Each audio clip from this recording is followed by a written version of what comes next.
یہاں سے ہمیں اپنی حقیقت سمجھ آتی ہے، انسانی زندگی کتنی مختصر ہے۔ ہماری پوری عمر جو اوسطاً 70 یا 80 سال ہے، کائنات کی عمر کے مقابلے میں تو جیسے ایک پلک جھپکنے کے برابر ہے۔ ہماری گلیکسی یعنی ملکی وے اتنی بڑی ہے کہ اس کا قطر تقریباً 1,00,000 نوری سال ہے۔ نوری سال کوئی وقت نہیں بلکہ فاصلے کی اکائی ہے، یعنی روشنی ایک سال میں جتنا سفر کرتی ہے وہ ایک نوری سال کہلاتا ہے۔ روشنی ایک سیکنڈ میں 3,00,000 کلومیٹر کا سفر طے کرتی ہے، تو ذرا سوچیں ایک سال میں وہ کتنا دور پہنچ جاتی ہوگی۔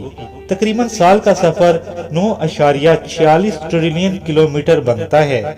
اب اندازہ لگائیں، اگر ہم روشنی کی رفتار سے سفر کریں جو حقیقت میں ممکن نہیں، کیونکہ کوئی مادہ روشنی کی رفتار سے نہیں چل سکتا۔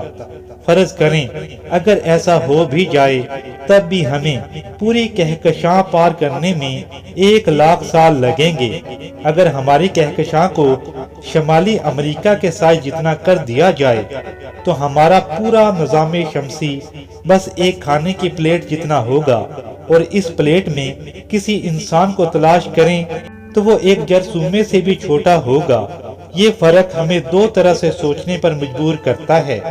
ایک یہ، ہم واقعی کائنات کے مقابلے میں بہت چھوٹے ہیں اور کمزور بھی۔ یہ احساس انسان کو عاجزی سکھاتا ہے کہ اللہ تعالیٰ کی بنائی گئی یہ کائنات کتنی عظیم اور وسیع ہے۔ دوسرا یہ کہ اتنی وسیع اور پراسرار کائنات میں ہمارا وجود، ہمارے سوچنے کی صلاحیت اور یہ احساس کہ ہم خود کائنات کو سمجھنے کی کوشش کر رہے ہیں، یہ سب خود ایک عجوبہ ہے۔